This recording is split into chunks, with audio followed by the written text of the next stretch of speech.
Greetings and welcome to your customized deep dive.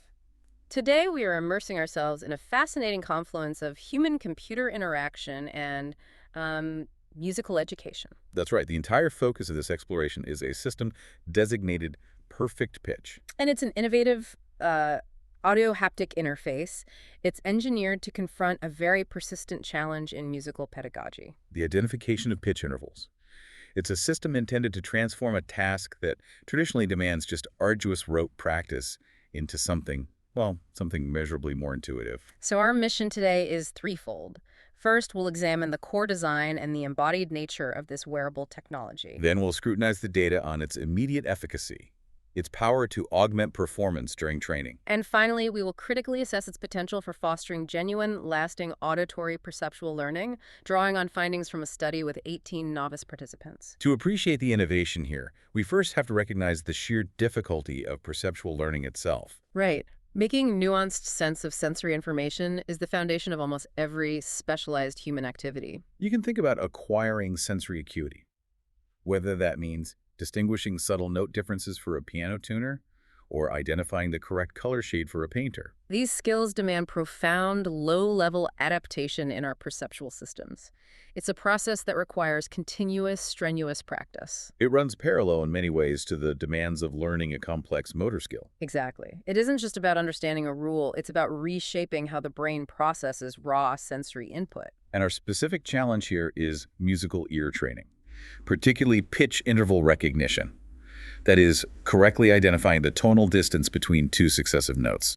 For skilled musicians, this capacity is fundamental. It's crucial for advanced skills like, say, transcription or improvisation. Yet for novices, this is notoriously hard to master. Tonal relationships can feel arbitrary or perceptually ambiguous. Which makes the learning curve feel almost vertical. It necessitates endless drills of just saying, that's a major third, that's a perfect fifth, based on memory and repetition. And this is where multisensory perceptual learning offers a pathway to circumvent some of that difficulty.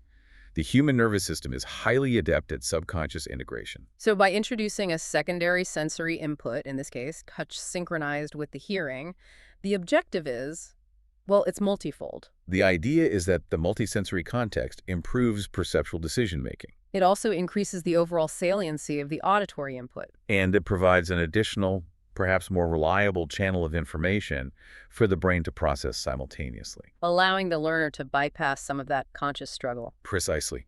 The brain doesn't have to rely solely on the inherently ambiguous auditory stimulus. It now has two signals that, when integrated, create a single, stronger internal representation.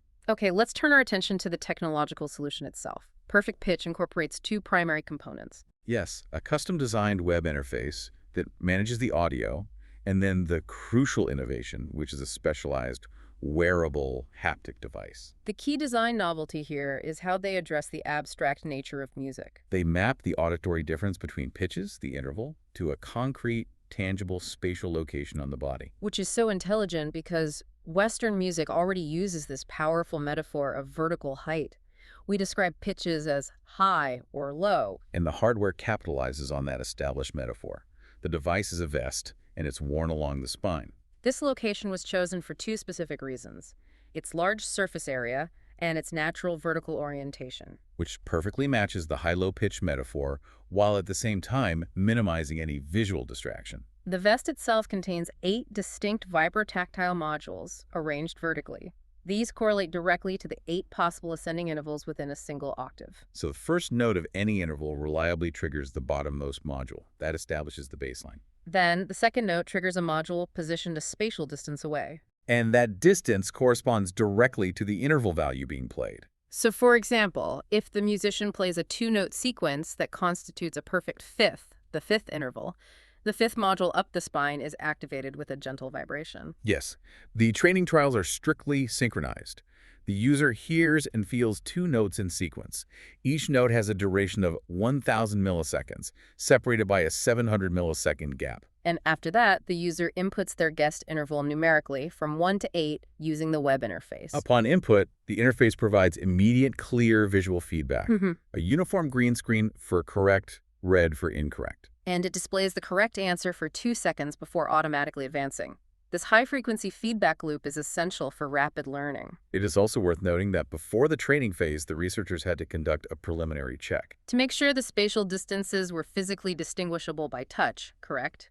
If the vibrating points were too close, the haptic cue would be useless. Exactly. They confirmed that the haptic modules were sufficiently distinct and resolvable, though they did observe some nuanced variance in how participants perceived the distances in the middle of the spine. Specifically, intervals 4 and 7 were slightly more difficult to distinguish than others. A finding that underscores the necessity of checking perceptual resolution when designing these kinds of embodied interfaces. So now we arrive at the results concerning immediate augmentation during training. This is where the system demonstrated significant power. When comparing the overall accuracy across all trials, the Audio-Haptic group experienced a substantially higher likelihood of correctness. The data is compelling. The Audio-Haptic group settled at an average of 54.3% correct responses during training. Now, contrast this with the audio-only control group, which achieved just 34% accuracy. That's a dramatic increase. An average boost in accuracy of roughly 20 percentage points, achieved simply by providing that concurrent haptic feedback. That 20-point increase is transformative. For a novice, the difference between 34% and 54% accuracy is the difference between constant failure and achievable success. It shifts the experience from demoralizing guesswork to genuine progress. It makes the task feel solvable. And beyond the accuracy gains, the second major finding relates to speed. Yes, the haptic modality enabled quicker decision-making. The audio-haptic participants demonstrated a statistically significant faster average response time, How much faster? 5.244 seconds on average. The audio-only group, by contrast, required an average of 6.918 seconds. So a difference of over a second and a half. That demonstrates the haptic information wasn't just supplemental. It was accelerating the entire decision-making process. Furthermore, researchers examined the cognitive effort involved. Using a standardized assessment, they found the haptic condition resulted in a significantly lower frustration score. This is a vital result because, as we established, learning pitch intervals can be tedious and mentally taxing. And participants reported feeling more engaged. They considered the experience more effective and genuinely fun when the haptic feedback was present. The anecdotal evidence gathered confirms this. Haptic users reported they, and I quote, relied more on instincts and felt more confident when responding. Which aligns perfectly with the faster response times. The tactile stimulus seemed to bypass the need for explicit cognitive counting or deliberate tonal analysis. And this leads us to the critical measure, the litmus test for any learning system, perceptual learning transfer. Right. The system is clearly excellent at augmenting performance while you're wearing it, but did using the haptic vest permanently elevate their ability to recognize pitch using only their ears? That is the million-dollar question. To assess true, unaugmented auditory skill, pre- and post-tests were administered. Before and after the 20 minutes of intense training. And crucially, these tests were strictly audio only. No haptic feedback, no on-screen confirmation. This methodology is designed to isolate the participants' intrinsic learning. The structural changes, if any, that occurred in the auditory processing system itself. We are looking for lasting skill. Not just temporary assistance. Precise. And the comparison of those scores reveals a highly nuanced outcome. The audio-only control group did improve modestly, moving from 37% correct to 41% correct, a 4-point gain. The audio-haptic group showed a similarly small improvement. They moved from 40% correct in the pretest to 44% in the post-test. So while the percentage change was similar, the resulting learning advantage between the two groups was not deemed statistically significant. Within that short post-test window, no. Hold on a moment. That sophisticated technology, that massive 20% accuracy boost during training, the confidence, the fun, and yet the lasting improvement after just 20 minutes is statistically equivalent to the group who just struggled through audio-only drills. It raises a profound question, certainly, but failure is perhaps too strong a term. The conclusion drawn by the researchers is precise. While the system provided substantial, immediate augmentation during training, that short-term interaction was insufficient to produce a rapid and statistically measurable long-term skill improvement compared to the control within the study's specific time frame. So it's a statement about the stubbornness of the human perceptual system more than the tool itself. You could see it that way.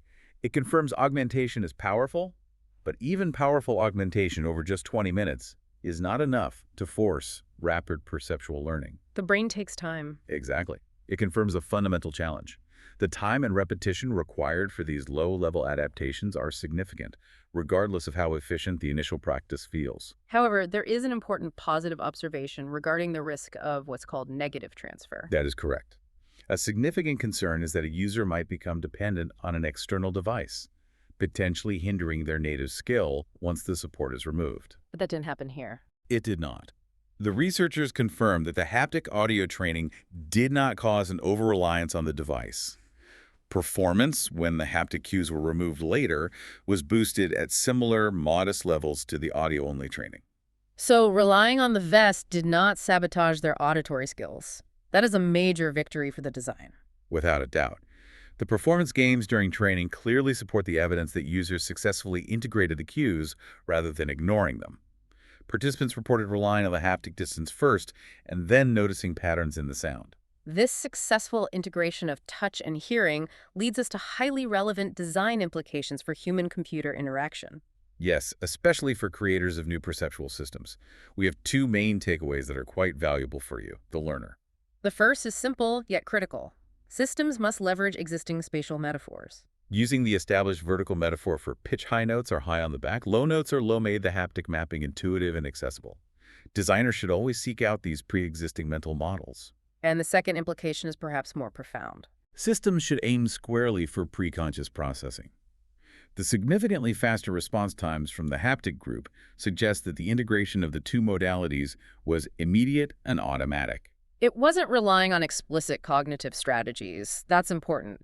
If the user had to consciously count the vibrations or map the vibration to a number, response time would have slowed down. So the goal must be to design interfaces that minimize reliance on explicit thought and facilitate these immediate pre-conscious connections. And the platform's potential extends far beyond pitch intervals for novices. Oh, certainly. The same wearable vertical mapping could be applied to learning more complex musical constructs, identifying chords, understanding complex rhythmic patterns, or recognizing arpeggios. And the application could extend outside of music entirely. I'm thinking of tonal languages. A perfect example.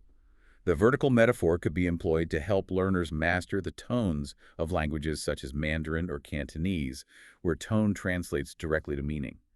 A change in tone could correlate to a spatial movement on the back. Finally, we should frame the system not just as a tool for initial learning, but as a mechanism for performance augmentation in real time. Consider an audience member using the device to instantaneously follow and understand the pitch dynamics of a complex musical piece as it's being performed. It enhances comprehension in a powerfully embodied manner. So, to summarize the core value of this research, Purrfect Pitch demonstrates that synchronized haptic feedback is a potent tool for sensory augmentation. The wearable system dramatically improves immediate pitch interval recognition, accuracy, and speed. And it does so while simultaneously reducing user frustration and increasing motivation during the training process. As a tool for augmentation, it is an undeniable success. This leaves us with a final provocative question for you to consider. If highly engaging multisensory training provides profound immediate augmentation, yet does not immediately translate to lasting auditory mastery, what duration, what frequency of use, or what specific context is required to successfully shift an augmented performance ability into genuine, enduring perceptual skill?